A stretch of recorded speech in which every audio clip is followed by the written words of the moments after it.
Hello everybody and welcome back to another Galactic Armory helmet tutorial. Today I'm going to be tackling this medieval Captain Rex helmet. It posed some unique challenges and I wanted to try a few new techniques to me and interpret what a medieval clone trooper helmet would actually look like. I wanted to totally finish the helmet before I moved back onto the armor, just so I knew the painting technique that I was going to use. So now that the helmet is completed, we can go back to work on the full armor set.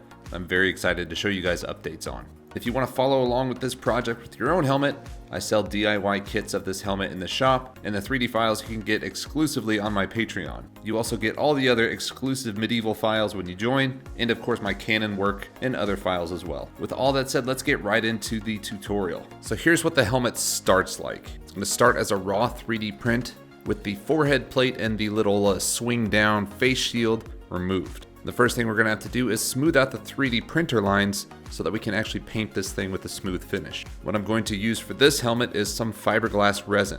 This is a two-part mixture resin that you mix a little bit of liquid hardener into the base resin, mix it together, and after about 20 minutes to an hour, it will begin to harden.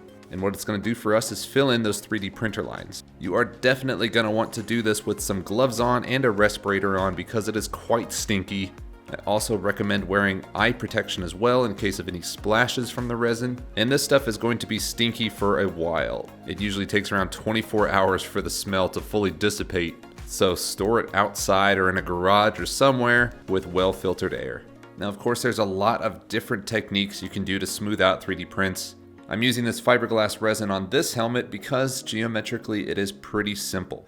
I wouldn't use this resin on a helmet with a lot of details on it because this resin is prone to filling those kind of small details in. Where this resin is better than just doing like straight Bondo or something like that is that when it hardens, it is very hard. And so when I'm sanding something like Bondo, I find that I'm often sanding all the way through on accident or in some spots. But this resin provides a great base for us to move forward with the Bondo and the filler primer at later steps. It's also very cheap for the amount that you get, and the application is pretty simple as well. You can see that I'm avoiding the forehead area. That is because we are still going to put on the forehead plate and we don't want that resin to interfere with those three locking keys that you see on the forehead. The resin could fill those in and potentially block a good fit of the parts, and it's going to be covered up by the forehead plate, so we don't need to worry about smoothing it out either. I'm just going to do one coat of this fiberglass resin to all the parts, including the face shield and the forehead plate. Wait 24 hours for everything to fully cure and for the smell to go away, and then we can start sanding. Once the resin is fully cured, we can take this outside and begin sanding everything smooth. Again, you're going to want to wear a respirator for this because there's going to be a lot of dust coming up that you definitely don't want to be breathing. I'm going to start sanding this helmet with a mouse hand sander. If you're going to be using this fiberglass resin, I highly recommend a hand sander or a powered sander of some kind because this resin can be very hard and very difficult to sand by hand from the get-go. On the mouse, I have a very low grit pad of sandpaper. It is 60 grit. That is strong enough to get through this resin and start smoothing it all out. I basically go around the entire helmet until everything appears to be smooth. The surface is all very rough because this is a low grit sandpaper, but we're going to move on to some other materials and techniques that are going to smooth this helmet out even more. Now that the helmet is roughly smoothed out, we need to move on to some products that can help fill in the gaps and all the tiny scratches that such a low grit sandpaper left. I'm going to be starting with some Duplicolor filler. This is essentially a thick spray paint that they use to fill in car scratches, but we're going to be using it on this helmet. I started using Duplicolor filler instead of Rust-Oleum because I like this brand a lot better. I find that it fills better, takes less coats and less cans, and goes on so much nicer. We're going to do about 2 to 3 coats of this stuff, waiting about 20 minutes in between each coat. While Duplicolor is great at filling in a lot of the small lines that you might not be able to see, in my opinion, nothing beats Bondo glazing and spot putty for filling in some of those larger defects. It's got a toothpaste-like consistency, and we're going to rub it on with a gloved finger. We're going to apply it to anywhere that doesn't appear smooth, and after about an hour, this paste is going to harden into something that we'll be able to sand. Definitely wear a glove when you're applying this. Don't let it touch your skin, but it is great at filling in all of the leftover pits, scratches, 3D printer lines, anything else really that might be preventing a totally smooth helmet. So after that Bondo has hardened and dried, we'll need to do some more sanding to get this helmet smooth. I'm going to take the mouse sander that we used earlier, but this time with a 120 grit sandpaper pad on there.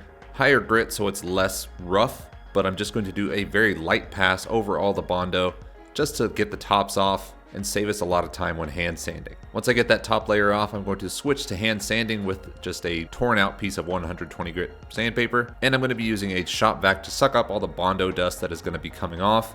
Make sure you're wearing a respirator for this because you won't be able to get all the dust, but the shop vac helps keep your area clean at least. Now if you're anything like me, once you finish sanding, you'll probably notice some more spots that you missed the first time around. If that's the case, we're just going to be repeating the Duplicolor filler and Bondo steps. Touch up any remaining parts with some filler and some Bondo. Go back to sanding until the entire helmet is smooth. Once you have your smooth helmet, we can move on to the fun stuff, finally, painting the helmet.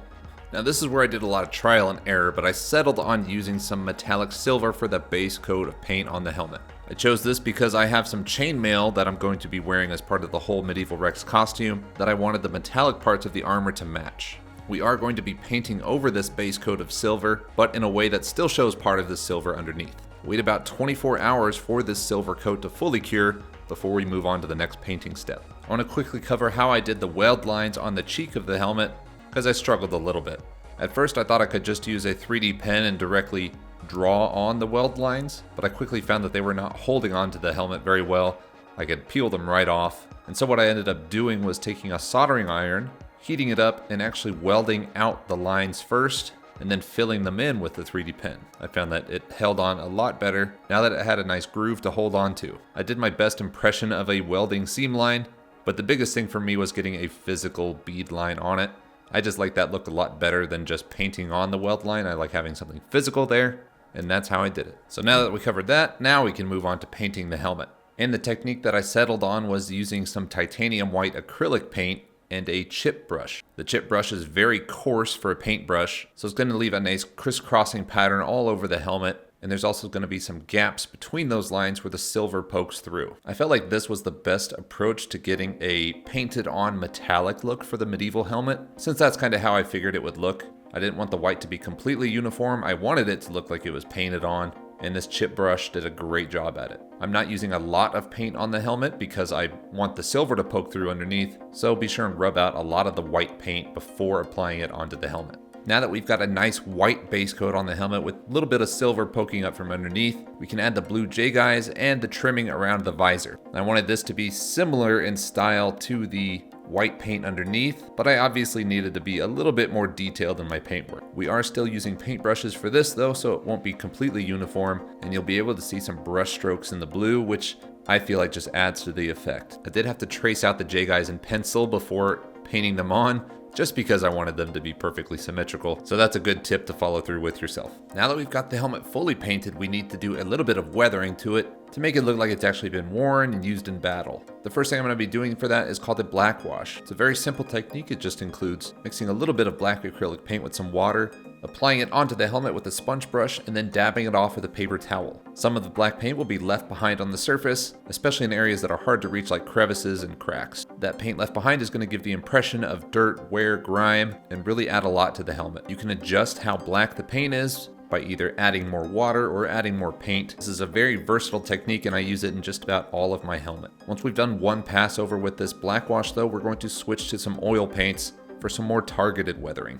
I like using oil paints for targeted weathering because you have greater control about how much you apply. It's not a huge watery mixture that can get super messy, and it just gives a great effect. I'm going to be applying some yellow paint to the weld lines on the face, mix in a little bit of blue in there, and then top it off with some white streaks on the weld lines themselves. After that, I'm going to take some black oil paints and apply just a little bit of it in some of the hard creases around the helmet that maybe the black wash didn't fully fill out. Places like around the top of the forehead plate, in the edges of the mohawk, and in some of the crease lines on the faceplate. You really only need a little bit of oil paints to make this all work, and as always, it's easier to apply more than it is to take away. So take your time and try to restrain yourself from going overboard. Okay, the penultimate step of this whole process is putting in the ponytail. This is some dyed horsehair that I got from Amazon. If you didn't know, horsehair was what they primarily used for these kind of plumes, and I found a nice blue that kind of matched the paint job I was going for. Honestly, I struggled with this part a lot, keeping all the hairs in place and just holding them in the little mount. I started off using hot glue to just hold all the hairs together because I was losing quite a few, but then I used some E6000 to actually hold everything in place because the hot glue just wasn't strong enough. I did use the hot glue to then kind of seal around the top edge to try and hold more of those hairs in place. Honestly, some of them still fall out, but most of them are pretty firmly held in place. I even ended up rotating the plume to actually kind of bend backwards. That's how you get that nice S curve in there instead of just a C curve. But wait 24 hours for that E6000 to fully cure before you handle it. The last step is going to be cutting out a Hobart face shield and slotting it in place. Included in the files is this nice little template you can use as a cutting guide on top of the visor. Once that's fully cut out, it just slots right into the ridges on the inside of the T-visor and can be held in place without glue. All of these medieval helmets and a lot of the newer helmets that I've designed have this visor ridge that holds it in place, and I just think it's the best thing ever. It definitely makes the process a lot quicker. All that's left to do is slot back on the face shield and we have completed the medieval Captain Rex helmet. Thank you all so much for watching. I hope this was an interesting build for you and I hope it gave you some confidence to try on a project like this yourself. It really is super rewarding when you finish. And the nice part about making something custom like this is that nobody can tell you that, hey, you got it wrong or it actually looks like this. It can be whatever you want it to. Be sure and check out links in the description to all the files, the prints, the materials, everything I used for this build will be in there. I want to thank you all for watching and your continued support. I'm really proud of this little community that we've built. I think it's just so wholesome and it's really cool to see everybody's creation. But that's all for now. Thank you again for watching and I hope to see you again in the next video.